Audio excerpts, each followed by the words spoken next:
country. Former President F.W. de Klerk attributed some of the problems facing the country to the current leadership undermining the country's constitution.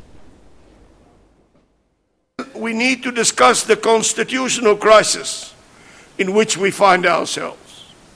There is nothing wrong with our constitution. The problems that confront us do not arise from the structure or framework of the constitution. It arises from our failure to observe its guiding values and to embrace its principles. The core problem is that our President is not carrying out his duties in terms of Section 83 of the Constitution. He is not upholding, defending and respecting the letter and spirit of the Constitution as the supreme law of the Republic. And he is not promoting the unity of the nation and that which will advance the Republic.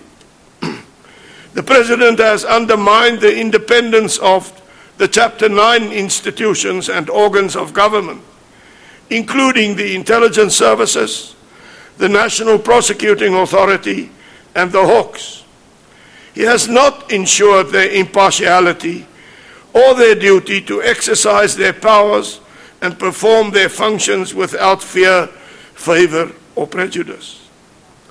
And then there are persistent reports, supported by the former public protector and the courts, that state-owned enterprises are being routinely abused to promote the personal and financial interests of some leaders and their families and associations. All this has become known as state capture. However, ladies and gentlemen, as SABC Jonas recently pointed out, it goes further than state capture. It's a coup. As he put it, and I quote, "You have a country being stolen in front of our own eyes. We are facing a coup via the very capture of the state."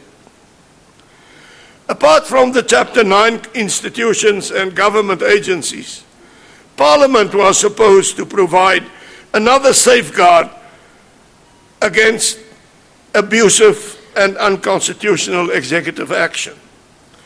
However, it has failed to carry out its very oversight role, primarily because MPs are accountable to their political bosses and not to the electorate.